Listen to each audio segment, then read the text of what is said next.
DTI pinakikilos para saklolohan ng higit 300,000 na manggagawa na posibleng mawalan ng trabaho dahil sa online selling.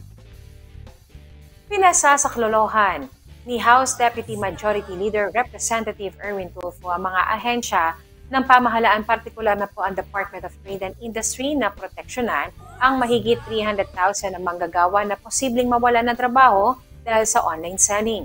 Sinabi ni Tulfo na kung patuloy na malulugi ang local manufacturers sa bansa dahil sa mga ibinebentang mga produkto na galing sa China na walang kaukulang papeles gamit mga online platform, ay nanganganib umano na magsara ang mga kumpanya.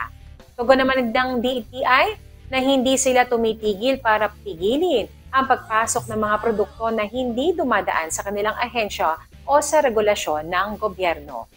Dahil sa talamak na ang pagsulpot ng produkto sa online, nagkasundo sina Representative Ferhenel Biron at Representative Erwin Tulfo na dapat ay taasan ang parusa sa mga lalabag sa Internet Transaction Act. Iminungkahi rin ni Biron na kinakailangang pag-aralan ng pamahalaan kung paano mahahabol ang mga lumalabag sa naturang batas na karamihan ay nakabase sa ibang bansa, partikular na po sa China.